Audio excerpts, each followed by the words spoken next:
Olá, boa noite. Vou convidar aqui a Ana Paula.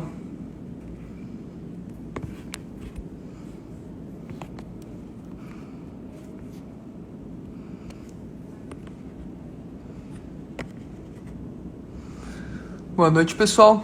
Estamos começando aqui agora. Fiz o convite para Ana Paula. Ela vai entrar. Olá. Olá, pessoal.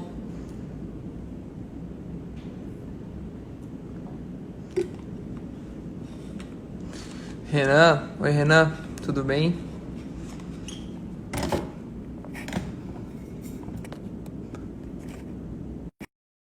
A Ana Paula está entrando.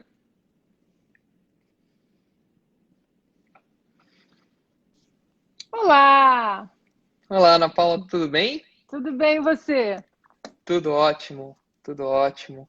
Que bom poder conversar com você hoje. O prazer é todo meu nesse dia tão esquisito aí, né, para os É verdade. brasileiros. É verdade. É verdade. Um dia, infelizmente, que marca, mas um dia que a gente precisa lembrar, né? Um dia que a gente não pode Exatamente. deixar em branco. Pelo menos, principalmente quem luta, né, pela liberdade, como você e eu e o IFL, e todo mundo que está alinhado aqui com os nossos valores e aqueles que acreditam no caminho da prosperidade, né? Assim, a gente tem que, às vezes eu até acho assim, que eu estou sendo um pouco repetitiva demais, né? Porque a gente faz uma live, fala sobre liberdade, aí eu vou lá para Oeste, aí eu escrevo um artigo sobre liberdade de imprensa, aí na outra semana é liberdade disso, ou seja, a gente não tem que, acho que ter vergonha de ficar sendo repetitivo nesse tema de liberdade, porque depois da vida é o bem mais precioso que a gente tem. Se a gente perde a liberdade, a gente perde tudo, não tem mais nada. Com certeza, com certeza. Vida, liberdade, a propriedade, a defesa da propriedade Propriedade, privada e o império da lei, exatamente, né? Aquilo que a gente exatamente. fala e É não tem que cansar não o de falar. E não tem Não, que não, cansar não de não, falar. não tem, porque eu acho que a gente não tem que ficar com medo de ser repetitivo, não, porque tem esse cara aqui que eu gosto muito dele, ó, o Reagan. Uhum. Muito bom, muito bom. Aqui tudo é só Reagan. E ele tem uma frase que é muito verdadeira, que ele fala que a liberdade ela está sempre a uma geração da extinção, É né? verdade. Que a liberdade não é uma coisa que você passa na corrente sanguínea para os seus filhos, que você tem que defender, proteger e passar para que eles façam a mesma coisa, né? Mas que está sempre a uma geração de ser extinta. Então a gente tem que, felizmente ou infelizmente, ser repetitivo. E hoje eu acho que a gente não. Você começou muito bem, a gente não pode esquecer o dia de hoje, não. É verdade, é verdade. E aí eu começo com uma pergunta, aproveitando a deixa, se a liberdade ela pode ser perdida em uma geração, a liberdade pode ser ganhada em uma geração. Será que a nossa geração vai conseguir aqui no Brasil ganhar essa liberdade em definitivo? É uma boa pergunta, né? Eu acho que essa eleição do Bolsonaro, do Trump, do Boris Johnson, acho que são eleições que elas abrangem muito mais o lado do que apenas o lado político, né? O lado de liberais, conservadores ou de esquerdistas. Eu acho que foram eleições que, mesmo onde os seus personagens eles são diferentes, eles têm o seu perfil diferente, eu acho que o cenário é muito incomum entre essas eleições, entre os últimos anos, né? Então, o que a gente vê atualmente é uma guerra cultural, é uma guerra de narrativas. Hoje a gente vê, por exemplo, o que o STF fez hoje no Brasil, nada mais é do que cercear a nossa liberdade de expressão, a nossa liberdade de opinião.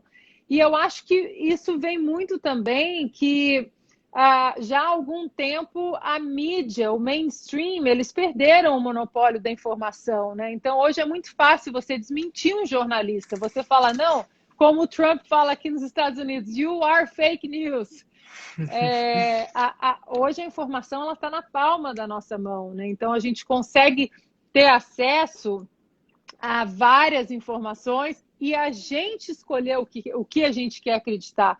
Então, eu acho que as torres de marfim, elas ruíram, né? Elas se ruíram. Existe esse desespero aí, que eles realmente perderam, né, as chaves e o controle ali dos portões do monopólio da informação. E é por isso que a gente tem que continuar lutando, porque vão querer cercear mais ainda. Eles estão perdendo, não é só território, eles estão perdendo o poder, né? E aí é que a gente entra, que eu fico repetindo, né? Que eu tento trazer sempre a história americana, porque para a gente se inspirar mesmo nos grandes homens, não que nós não tenhamos tido, nós tivemos homens maravilhosos no Brasil, mas eles foram muito enterrados, né? Teve um revisionismo histórico aí proposital para que nós não tivéssemos orgulho da nossa história, que é linda, e agora a gente está começando a descobrir tudo de novo. José Bonifácio, Leopoldina, como nós temos pais fundadores tão incríveis quanto os americanos. Então a gente tem que começar a exatamente pegar isso tudo aí como exemplo, como inspiração.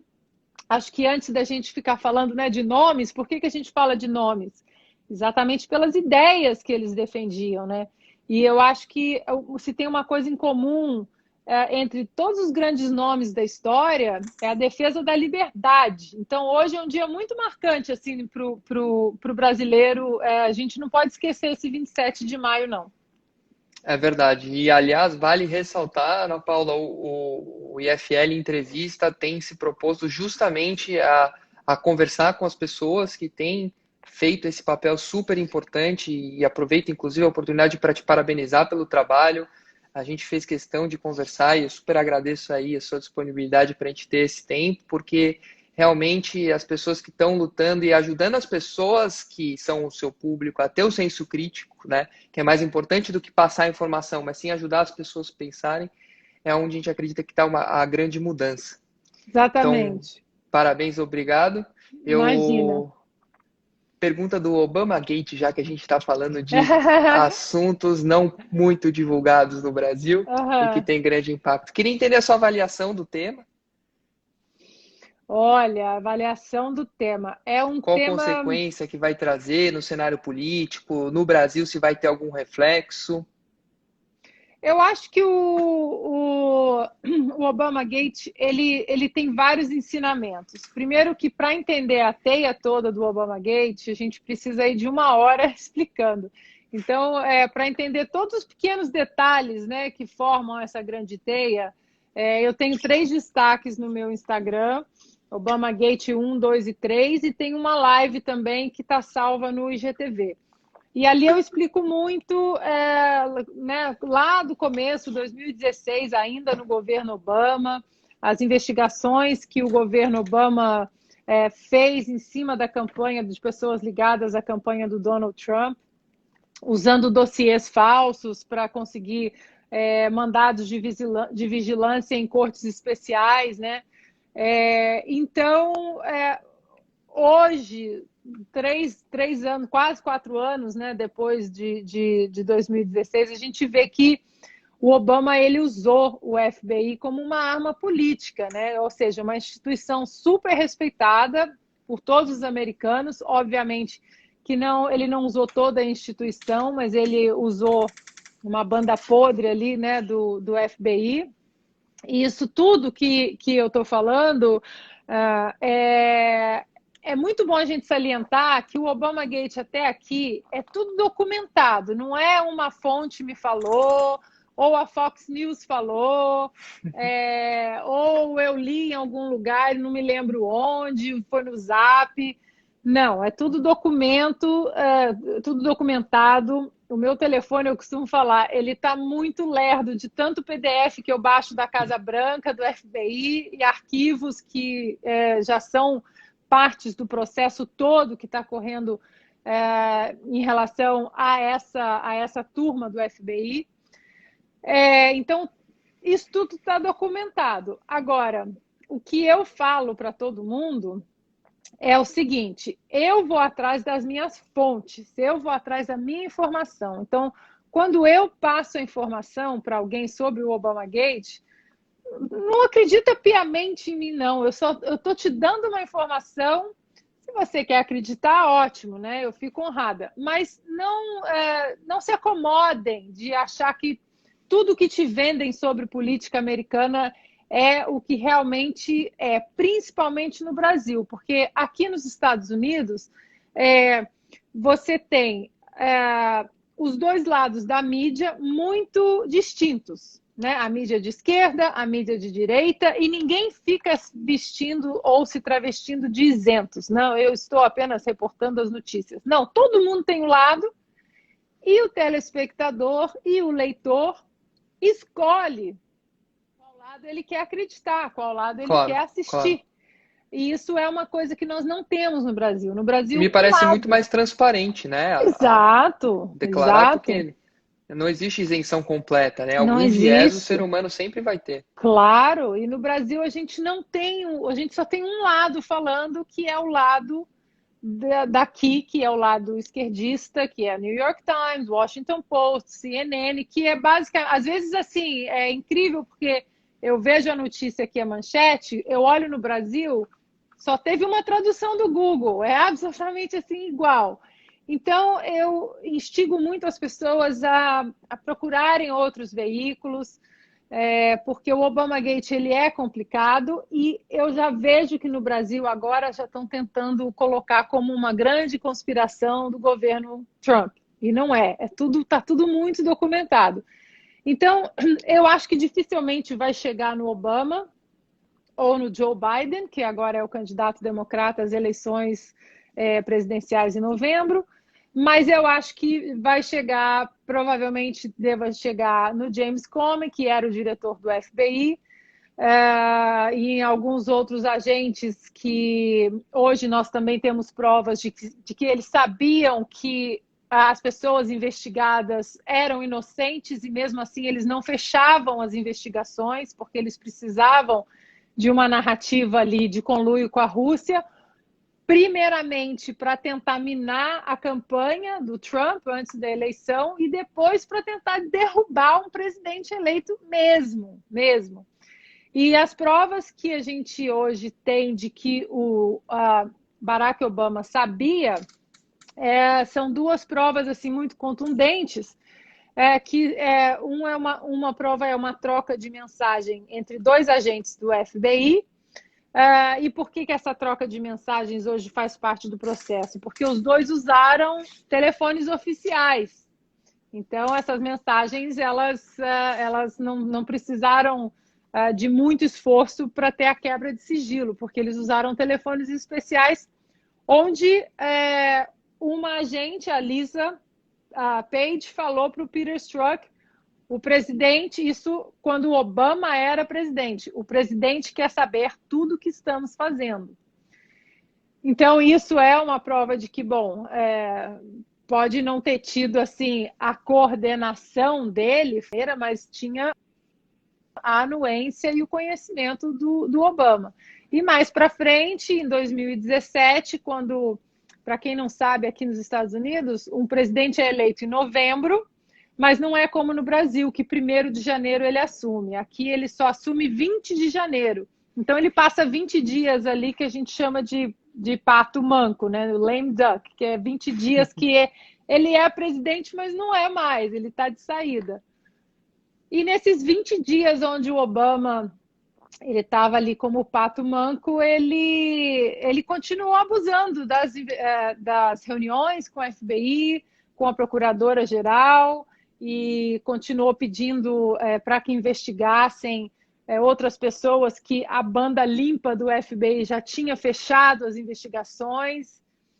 Então, a gente vê hoje claramente que houve uma tentativa de minar a campanha do Trump e depois uma tentativa de derrubar mesmo o presidente, porque logo depois, ali dentro do Obamagate, dentro das investigações que não tinham motivos para acontecer, foi dali que saiu a história do conluio com a Rússia, do Mueller Report, e que 2 anos, a gente ficou aí assistindo 2 anos e meio, né? Investigações e testemunhos e processos para que depois de quase 45 milhões de dólares que foram gastos, falar que não encontramos nada, né? E nesse Sim. tempo todo, reformas não foram passadas, o país ficou muito parado em cima disso.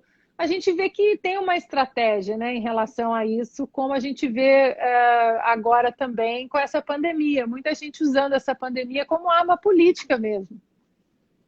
Sim. Sim, inclusive esse processo todo acabou num impeachment não sucedido, mas que com certeza impactou bastante. E aí fica sempre aquela avaliação negativa, né, de um governo que está no momento sendo continuamente investigado e continuamente posto à prova. Então, você entende que essa avaliação que acaba criando a respeito do governo Trump, ela é negativa de fato ou tem muita coisa boa aí? Eu acho que chega uma hora que o tiro acaba saindo pela culatra. E a gente talvez, eu acho que a nossa resposta vai ser conhecida em novembro, porque eu tenho amigos democratas aqui na Califórnia, porque aqui é muito difícil ter amigo republicano, que são democratas moderados e que dentro ali do processo de impeachment, né, que a investigação durou 2 anos e meio, para que se chegasse à conclusão de que não foi encontrado absolutamente nenhum tipo de conluio de ninguém da campanha do Trump e de nenhum cidadão americano. Logo depois disso, o pedido de impeachment aconteceu por outro motivo. Foi o telefonema do Donald Trump para o presidente da Ucrânia. Então, quando eles começaram esse processo de impeachment, no telefonema ali que eles estavam, né, a alegação era do quid pro quo, né, ou seja, eu te dou uma coisa e você me dá e você investiga o meu inimigo político, que essa foi a principal razão dos democratas para impeachar o Donald Trump. Eu tive amigos democratas assim, não aguento mais, não, chega. Então, os próprios democratas moderados, eles já estavam cansados. Assim, tanta coisa para passar, reforma migratória, o sistema de saúde é muito bagunçado, é confuso, é caro, também precisa... Aqui também precisa passar uma reforma da Previdência, porque também o Estado aqui também uma hora não vai dar conta. Inevitável, né? O próprio modelo, Inevitável. né? Inevitável, não tem como. Então, os próprios eleitores democratas moderados começaram a reclamar, mas, gente, nós vamos entrar... Os caras já fizeram um relatório que não teve nada, agora a gente vai entrar em outra coisa da Ucrânia. Então, pode ser que os eleitores moderados, né, do antigo partido do John Kennedy, né, que era um partido mais ali para o centro. Hoje a gente vê políticas muito à esquerda, né, no espectro político dentro do Partido Democrata, políticas assim que o pessoal ia ficar orgulhoso de ver aqui taxação de grandes fortunas, leis para aborto em qualquer fase da gestação, isso assim, 7 meses, 8 meses, aumento de impostos dependendo da região em 70%, tudo de graça, universidade de graça, colégio de graça, tudo de graça para todo mundo, como se houvesse almoço grátis. Eles acham que Claro, e esquecendo os valores americanos, né? A essência do que fez os Estados Unidos ser aquela potência que ainda é, né? Que ainda é. Exato. Então, essa guinada muito para a esquerda dentro do Partido Democrata e que dividiu o Partido Democrata, hoje existem 2 partidos dentro do Partido Democrata, a gente vê que a própria rejeição nas primárias democratas de um candidato socialista como Bernie Sanders foi uma coisa assim Chocante, boa, né? mas foi boa, porque é uma rejeição que a gente esperava que acontecesse exatamente pelo que você falou, os valores americanos, a meritocracia, o trabalho, o Estado longe das suas costas, o Estado apenas te impulsionando a produzir e não só tomando, né, de você, um Estado enxuto, um Estado mínimo. Então, essa ascensão do Bernie Sanders aqui como um candidato muito assim, que muito socialista. Imagina, quando o Lula foi solto, ele foi no Twitter e disse que dia maravilhoso que o Lula foi solto. Então, isso era uma Inacreditável. preocupação. Isso era uma preocupação porque ele tinha um apelo exatamente com as pessoas jovens, né? Os millennials, que adoram tudo de graça, né? Tudo na mão. Então, existia essa preocupação e ele fora da corrida foi um alívio. Puxando um pouco o tema do Obamagate, que, pelo que eu entendo e da sua explicação, é um caso de como usar do poder para fins não legítimos, Republicanos. não republicanos, perfeito. Que retoma também as raízes, né, do pensamento norte-americano, algumas frases que, inclusive, você tem postado muito nas redes, por exemplo, Don't Tread on Me, que é símbolo, inclusive, do movimento libertário. Uma outra que é do estado de New Hampshire, né, Live Free or Die. Então, assim, Uhum. tudo isso retoma como o poder, independente de que lado esteja, ele pode ser usurpado porque ele é um poder exercido pelo homem e por isso que a Revolução Americana criou uma série de mecanismos para impedir que isso aconteça. Né? E aí, óbvio que a base de tudo isso são os valores que da vertente liberal dos Estados Unidos clássico, né, lá do século XVIII. Eu queria que, se você puder, contar um pouco mais desse histórico, como que surgiu, como que ele se desenvolveu, qual é a relação dele com o poder e como que ele permanece hoje em todo esse contexto que você estava comentando da nova geração, dos milênios que querem tudo na mão. Enfim, se puder comentar um pouco sobre. Bom, eu acho que a gente tem que voltar um pouco na América colonial, porque ali nos pais fundadores, apesar da gente ter algumas vertentes diferentes, mesmo dentro do grupo, né? Thomas Jefferson, Alexander Hamilton, um queria um estado mais federalizado, o outro queria uma autonomia maior para os estados. Um gostava mais da Revolução Francesa, o outro da Revolução Americana, um era mais bélico. O próprio John Adams, né, era um legalista, era um advogado e super ali focado exatamente nas leis. E apesar de ser contra a coroa britânica, era um cara que respeitava, né, as leis até a Revolução acontecer. Inclusive no massacre de Boston de 1770, quando, né, aconteceu, googlem, que é maravilhoso esse evento em relação à história toda americana, acho que ali começou muita coisa. O próprio John Adams não tinha ninguém para defender os britânicos, né, os Redcoats ali naquele incidente onde uns soldados britânicos atiraram em alguns colonos, né, americanos. E eles estavam certos, eles estavam em legítima defesa e ninguém queria defender os caras. E o John Adams falou: não, acho que todo mundo tem direito a uma legítima defesa. Enfim, defendeu e conseguiu que eles não fossem condenados.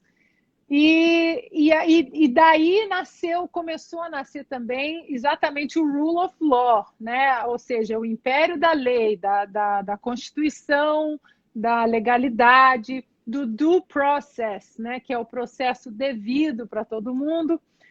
Mas isso a gente tem que voltar, o que inspirava, apesar de serem pessoas diferentes e ter algumas visões diferentes para a futura nação que estava nascendo, eles bebiam muito na fonte do John Locke, né? O John Locke que tinha ali no segundo tratado dele de governo, que era a vida, liberdade e propriedade. A própria Declaração de Independência dos Estados Unidos, que foi desenhada por Thomas Jefferson, é quase uma cópia, né, desse tratado do John Locke, só muda o último item, que é The Pursuit of Happiness, ou seja, você lutar pela sua felicidade. Não é a garantia de que você vai ter, mas o seu direito de lutar pela felicidade.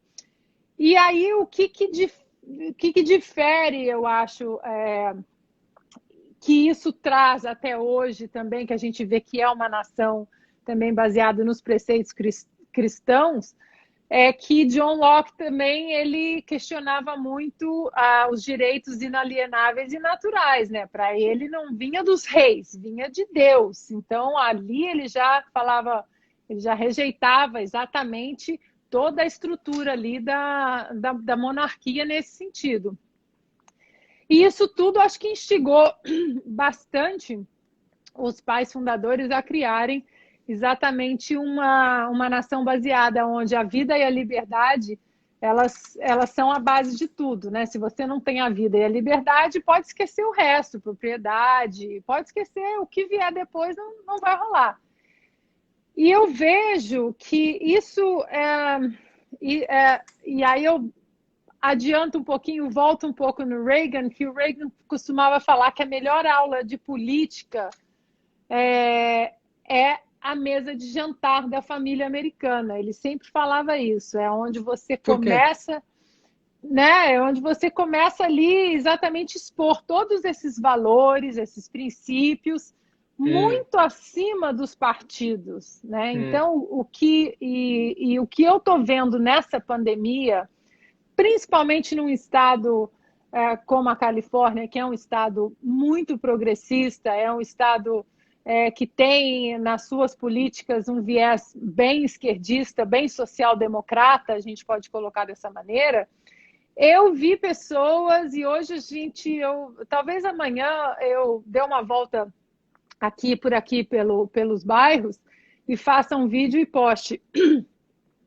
Mas quando o governador daqui, o Gavin Newsom, começou a impor algumas ordens executivas que ferem a Constituição, que elas são totalmente inconstitucionais, mas são ordens executivas, e houve, de uma certa forma, um movimento da própria comunidade policial dizendo: nós não vamos aplicar essas ordens executivas porque elas ferem a Constituição.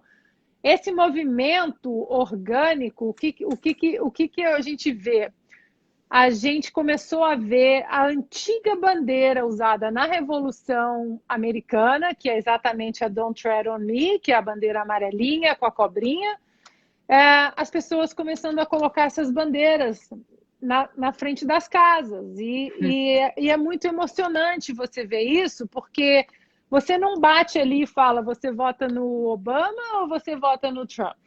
Você claro. Sabe, você não pergunta, porque isso fica acima mesmo de partidos, porque não adianta você defender um partido se você não tem a liberdade primeiro para defender aquele partido.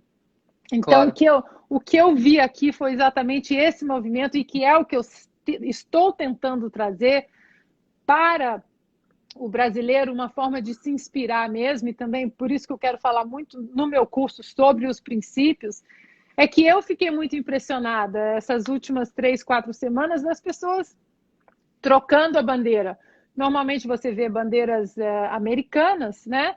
E as pessoas começaram a trocar, a colocar no mastro exatamente a bandeira do Don't Tread on Me, que é uma bandeira a favor da liberdade e que era usada contra a tirania dos britânicos. Então, de uma certa forma, é uma bandeira que fala: eu estou contra alguma tirania.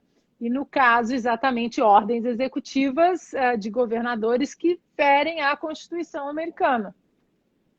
E ordem executiva e tirania, infelizmente, tem sido recorrente, né, nesses últimos dias. Até aproveito e puxo aqui a pergunta da Ju Secheto: será que um dia a gente vai ver no Brasil esse tipo de luta pela liberdade?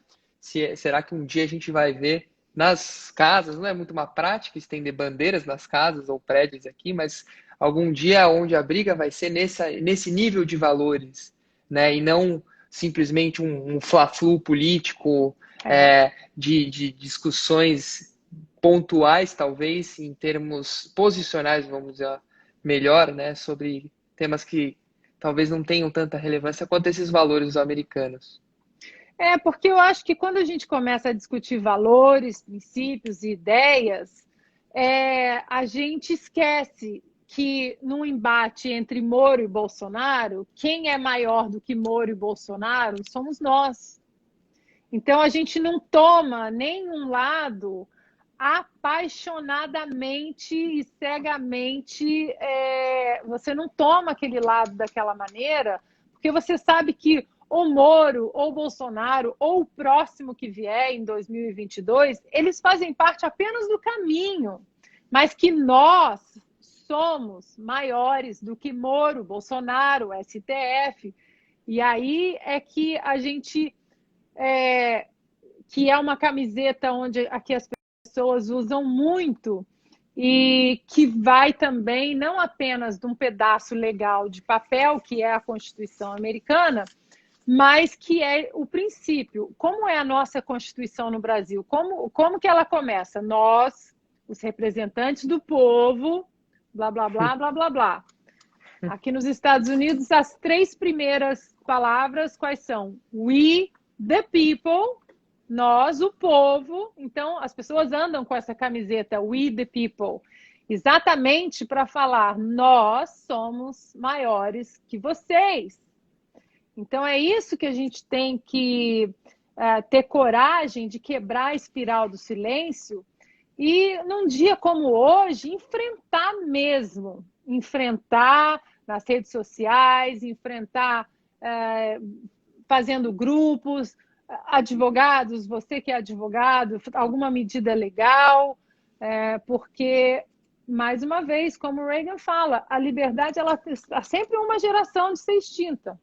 Sempre. E a gente não pode baixar a guarda, principalmente agora que a gente vê que no Brasil existe uma guerra política muito grande, e nós temos que entender que nós somos maiores, independentemente de Moro, de Bolsonaro, os princípios que a gente tem que lutar o tempo todo por eles. Esses agentes políticos, eles estão de passagem pelo nosso caminho. E a gente não pode também falar, mas a América tem uma Constituição de 230 anos, a gente está muito longe de chegar. A gente tem que começar em algum lugar. A gente tem que começar, né? E a nossa história, acho que o nosso começo agora é uma continuidade. O nosso começo, por exemplo, eu acho que o americano ele é patriota dessa maneira e ele defende princípios porque ele conhece o passado dele. Então, o nosso começo no Brasil é conhecer o nosso passado, porque o nosso passado, ele é bonito. Antes do verdadeiro golpe de 1889. O nosso passado, ele é um passado muito rico e embasado em patriotismo, em pilares da liberdade também. Então, conhecendo o nosso passado, trazendo esses valores, a gente tem que resgatar exatamente esses valores para o presente e continuar se inspirando em histórias e homens corajosos do passado, independentemente de que país eles pertençam. E fugir da percepção, que me parece nesse momento exacerbada, de que o Estado pode criar algo, né? Quando na verdade quem cria e quem realmente muda o mundo é o indivíduo. E aí o indivíduo, seja ele numa empresa, ou seja ele como profissional liberal, ele sim que tem a energia criativa para fazer desse mundo um lugar melhor. Enquanto o contrário não é verdadeiro. O Estado ele não tem essa capacidade. E aí me parece, eu queria que você pudesse comentar sobre como fica a visão da população atualmente em relação a esse Estado, né? Já ouvi muita gente me perguntam, né? O que seria nós nesse momento de pandemia sem ele? Como que a gente sobreviveria? E aí eu gostaria que você opinasse qual a sua visão sobre essa percepção e se você acredita que a mídia tem algum papel em reforçar, eventualmente, essa visão.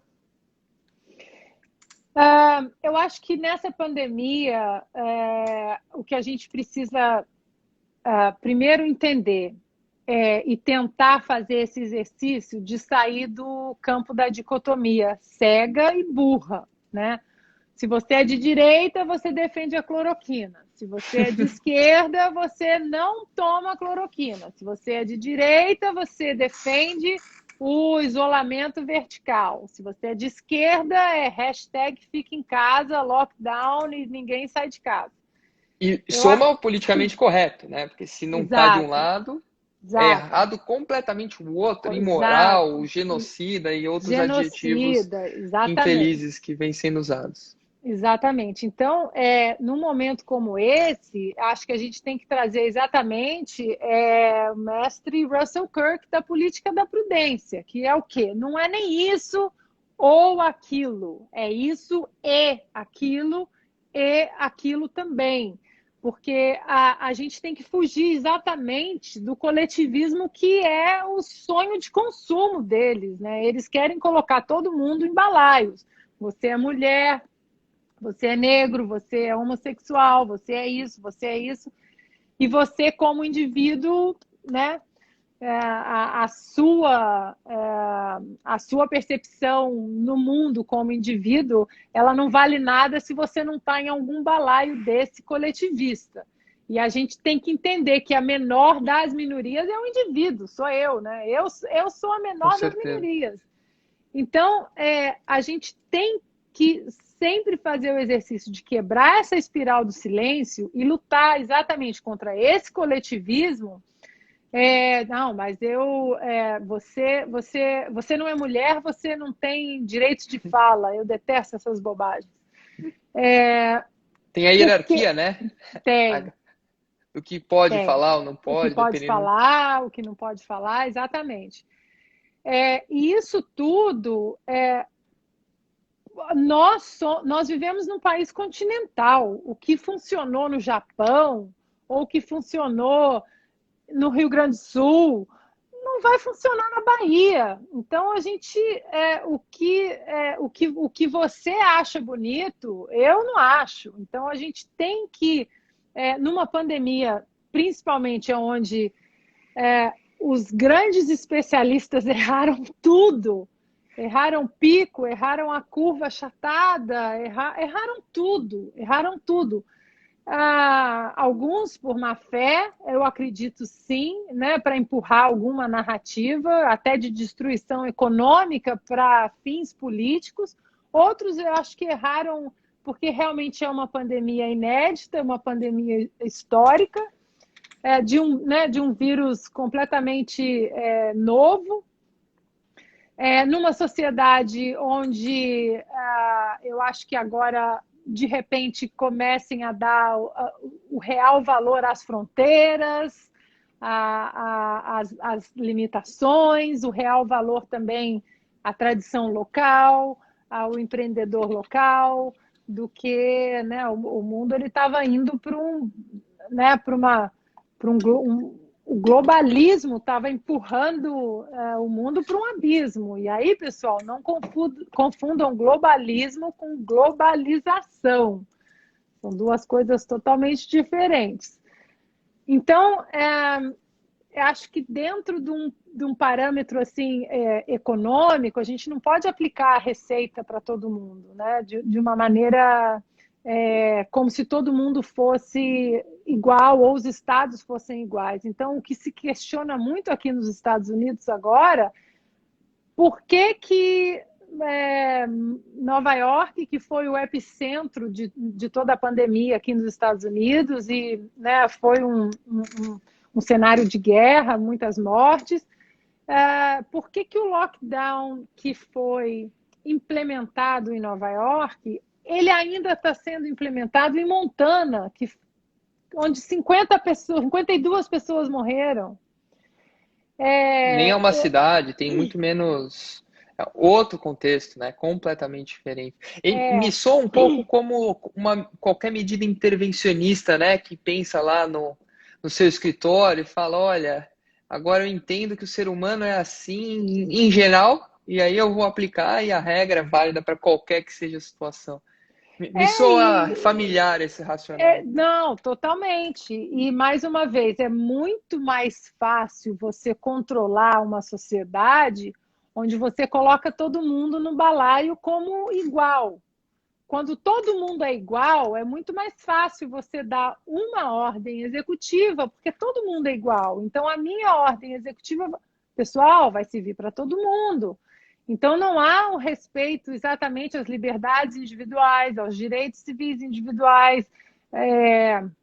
Há cidades aqui nos Estados Unidos que não tem infectados, não é que não há mortes, não há infectados na cidade e a cidade está em lockdown.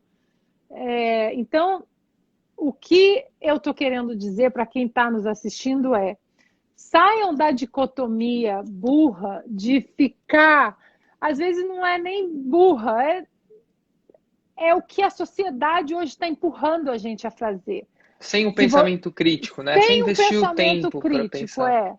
mas se você não opinar agora, você está em cima do muro. Mas peraí, eu tenho todas as informações para ir correndo no Twitter agora e opinar sobre isso? Um exercício, por exemplo, aqui que eu convido todos a fazer. Quando aconteceu a treta lá, Jair Bolsonaro e Sérgio Moro. Moro faz a coletiva e sai. O que todo mundo pensou? Acabou esse governo. Acabou. Acabou o governo. Acabou. Não tem mais. Sérgio Moro, herói nacional, coberto de razão. Acabou o governo. Passa o quê? 5 horas, Jair Bolsonaro faz um pronunciamento que você fala, mas sabe que eu acho que ele tem razão em algumas coisas? Não, Aí vai Sérgio Moro, vai no Jornal Nacional, mostra o celular, aí você fala, não gostei. Mas aí vai... Então, quer dizer, em 48 horas, a gente foi de um lado para o outro numa velocidade impressionante. Então, não há problema algum de, em qualquer situação, a gente ter a humildade de falar, eu não tenho todos os elementos agora. Eu não tenho todos os elementos. E eu acho que isso, porque quando você fala eu não tenho todos os elementos, você projeta a sua incapacidade de análise no objeto momentâneo, mas você se segura nos princípios, que é É verdade. liberdade. Então, quando você faz isso, você não apenas se descola de um objeto que você não sabe qual é, mas você também volta exatamente nos pilares onde você tem que estar. Fala, olha, mas pensando bem, independente de Sérgio Moro ou Bolsonaro, eu tenho que me agarrar na liberdade.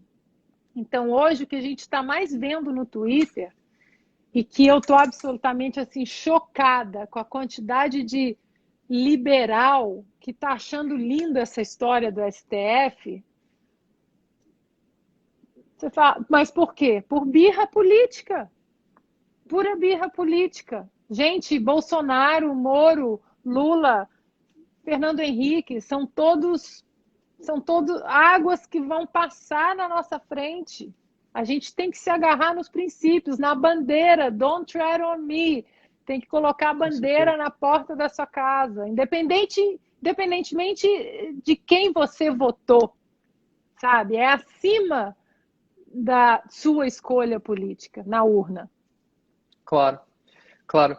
Ana Paula, você quer comentar um pouco a respeito do que aconteceu hoje, da situação, com a sua opinião em relação a alguns abusos que foram cometidos? O pessoal está perguntando aqui também, aproveito, se brevemente puder explicar a distinção entre globalismo e globalização, que também perguntaram aqui nas perguntas da live. Olha, sobre globalismo e globalização, eu aconselho a vocês irem no Google e colocar globalismo, globalização, Flávio Gordon. Tem um texto do Flávio Gordon que é excepcional, que ele explica isso de uma maneira assim maravilhosa, que eu não vou fazer jus, e é um texto muito fácil de ler. Eu não vou fazer jus Ótimo, boa à dica. explicação. Então, Boa dica, façam vou isso, ler depois também. que é maravilhoso. Em relação,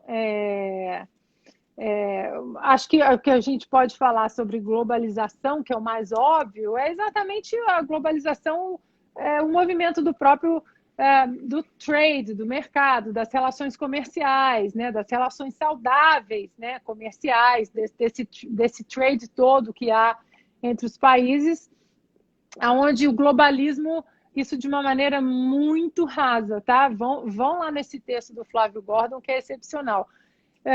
O globalismo é aquela coisa sem fronteira, né? Aquela coisa sem fronteiras, sem identidades, porque hoje você falar que você põe a mão no peito para cantar o seu hino ou você usar a sua bandeira com orgulho é quase uma ofensa, né? Então, o globalismo ele tem esse movimento exatamente de tentar apagar as nossas identidades nacionais, as nossas tradições, os nossos núcleos familiares, ou seja, o globalismo a gente pode até colocar assim que a primeira coisa que eles querem é socializar os nossos filhos, né? Não, quem cria os filhos é a comunidade. A comunidade não, senhor, é aqui, ó. Meu filho, quem cria sou eu e meu marido. Não tem comunidade criando meu filho, não. Mas procurem esse texto do Flávio Gordon, que é excepcional. Boa. E Boa dica. em relação ao que aconteceu hoje, mais uma vez, a gente não tem que ter medo de falar que no Brasil, principalmente, né, a gente tem que respeitar as prerrogativas constitucionais. E agora, você vê um inquérito que o próprio STF, o próprio Alexandre de Moraes, dentro do inquérito, ele é a vítima, o investigador, o julgador. Quer dizer, a gente tem hoje uma ditadura mesmo do judiciário que, se a gente não prestar atenção, se o próprio STF, que teria que ser o guardião da nossa Constituição, não está cuidando, depois a gente vai socorrer para onde a gente vai? Né? Então, Aquela frase dos americanos também, né? Who watches the watchman? Who watches the watchman? Exatamente. Então, a gente tem que entender que esse movimento todo político nos últimos anos, acho que desde a eleição assim do Trump, mais ou menos, Trump, vem Bolsonaro, né, o próprio Brexit, é um movimento de uma maioria silenciosa que resolveu agir sem estardalhaço, sem barulho, mas que resolveu agir. E agora a gente vai ter que sair um pouco do silêncio, a gente vai ter que fazer barulho para que eles entendam que certas prerrogativas elas precisam continuar na Constituição como elas estão. E que nós, we the people, não os representantes do povo, nós é que comandamos o que eles têm que fazer. Tem um livro do Thomas Sowell que se chama, deixa eu ver se está por aqui, que se chama Os Intelectuais e a Sociedade. E ele explica exatamente, aqui, ó, esse aqui, ó, Os Intelectuais e a Sociedade.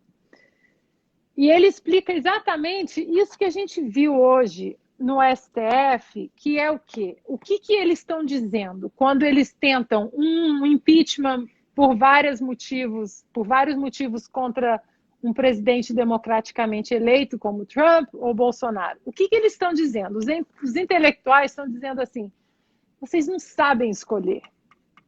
Eu sei que o Bolsonaro teve 57 milhões de votos, mas vocês não sabem escolher, então eu preciso salvar vocês de vocês mesmos.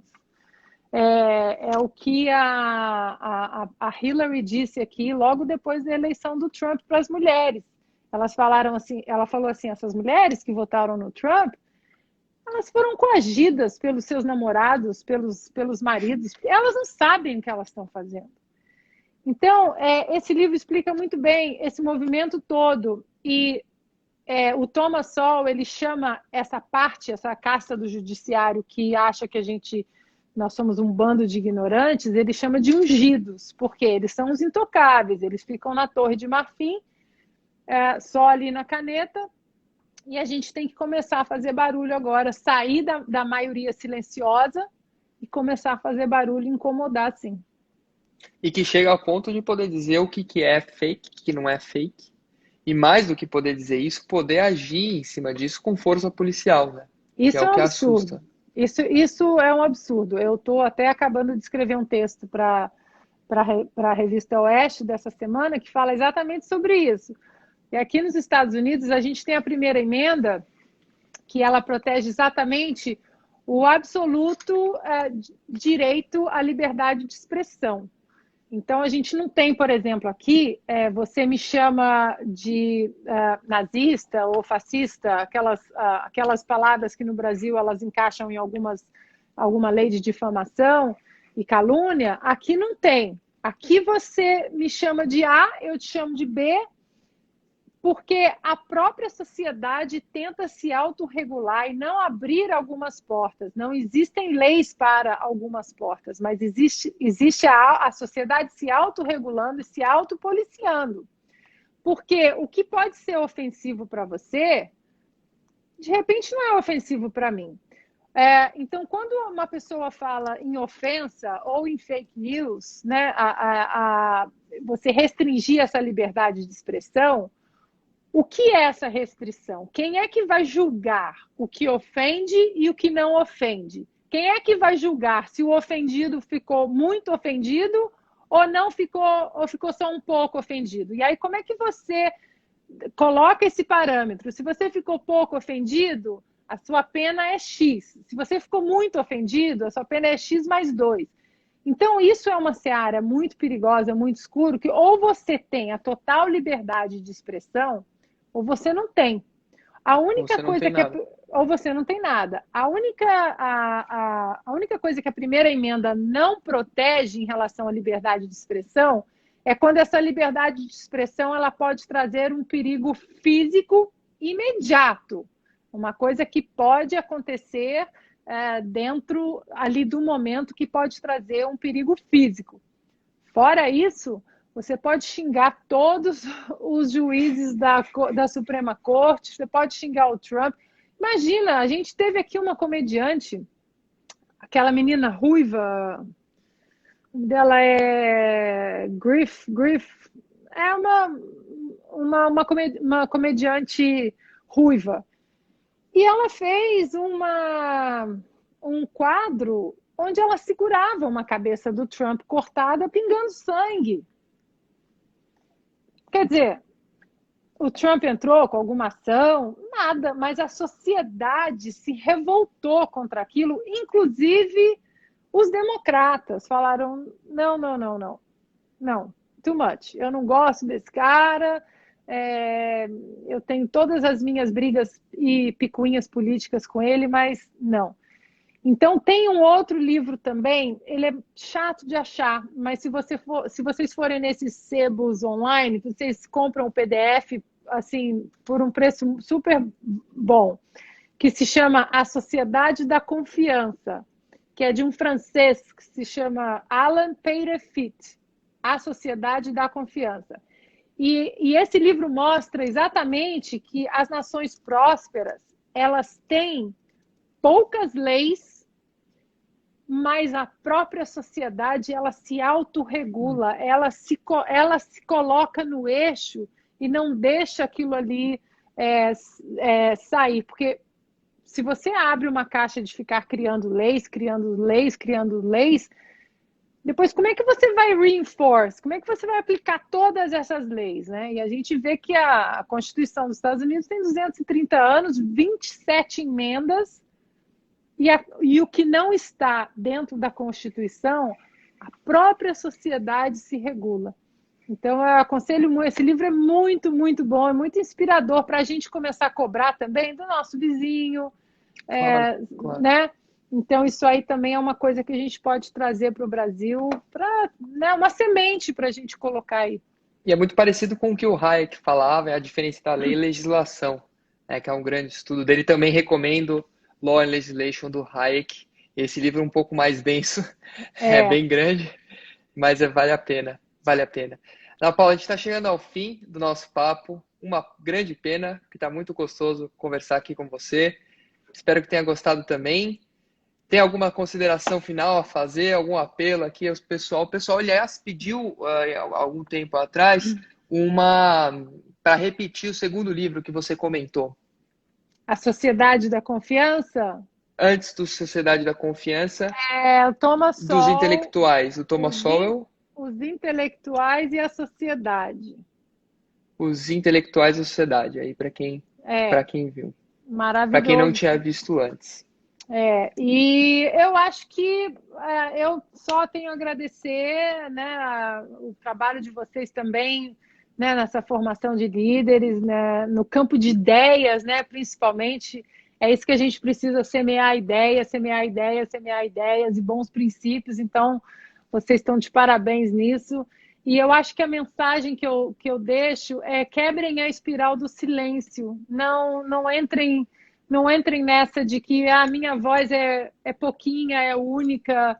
Não é, não. Quebrem a espiral do silêncio com a sua mulher, com o seu amigo, porque é uma corrente que a gente não sabe onde ela vai chegar, mas ela precisa ser iniciada. Então, não entrem na espiral do silêncio, quebrem a espiral do silêncio. Com certeza. A gente chegou a ter um pouco mais de 400 pessoas aqui conosco, agora próximo a 380. Se cada um conseguisse falar com duas, três pessoas, imagina o Exato, impacto que não gera. E a partir exato. daí a gente vai multiplicando cada vez mais. É isso. Perfeito. Ana Paula, mais uma vez, obrigado. Boa Obrigada a noite. você, Tamo Chesel. junto. Um grande Obrigada. Tamo abraço. junto. Tchau, tchau.